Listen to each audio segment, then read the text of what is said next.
Chapter 2. A Shady Deal. A private apartment on the top floor of a complex in Roppongi Hills. The interior was well furnished and modern.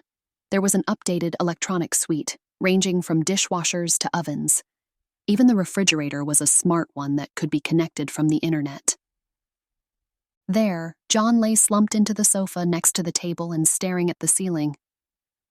This is how it will be now, huh? A mistake. Despite his calculations and efforts, he was a step too short. Although Earth, this world wasn't the same one that he left. It was similar, but one where he didn't exist. There were plenty of John Smiths that lived on Earth, but his exact identity, the person who he was, did not exist. There were no records of his family, his past, his trip to China. Nothing. But most importantly of all, his video games, his light novels, his anime, none of them existed. Sure, while there were equivalents like YouTube and Phony and Nitrosoft, everything had been changed by cheap knockoffs. In fact, it seemed like the universe went out of its way to spite him, letting him head back to an Earth that was basically the same, but with his specific interests wiped out. John sighed and then rolled over, grabbing the remote on the table and flipping on the television. Japanese headlines, recent events about ongoings in Tokyo and the nationwide. A few more headlines about world events like the US president and other things. All in all, the usual mundane affairs. After mindlessly staring at the television for a while, John shook his head and turned the television off. That done, he stood up and stretched, taking another look around his new home. It was a simple apartment, a central living room, a bedroom in the back as well as a bathroom across from it, a connected kitchen to the living room, basic furnishings like the table, TV, sofa, the bare essentials to live in. Should I go shopping? John muttered to himself and then glanced at his fridge. As someone who transcended the three realms, the mundane necessities of a human being were unnecessary, but it would look suspicious if he had any visitors and didn't have any food in his fridge.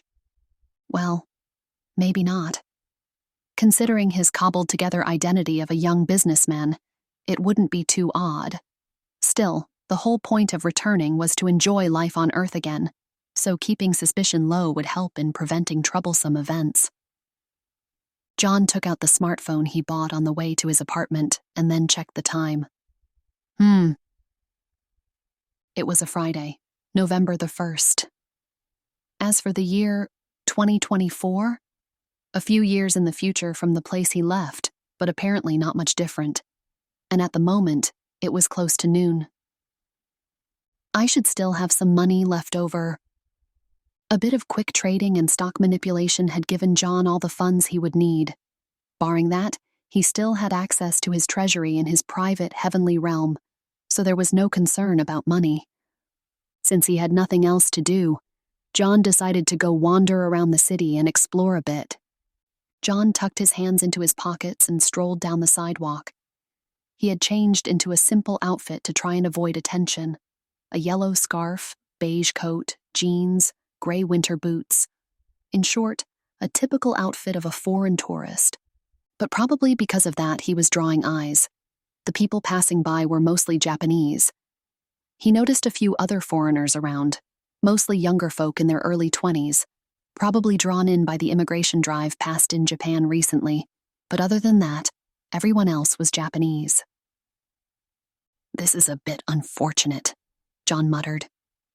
Another slight miscalculation. He had gotten used to being the center of attention, but he had been hoping to get out of that. Maybe he should have used a disguise technique, but then again, that would defeat the purpose of being himself. Huh.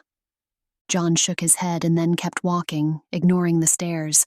Pulling out his phone to avoid the gazies, he muttered, "At least they're tactful enough to not bother me." One of the benefits of Japanese culture, he supposed. Here at least they wouldn't go out of their way to confront him, unlike some other parts in the world.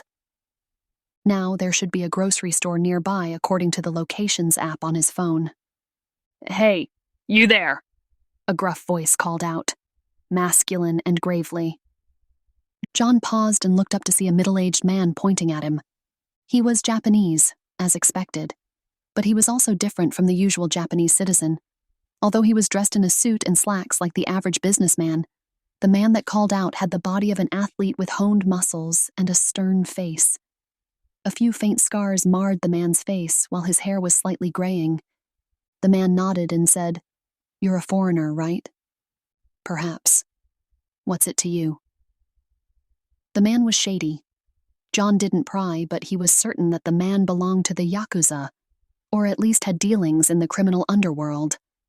But because of that, it would be even more troubling to ignore him.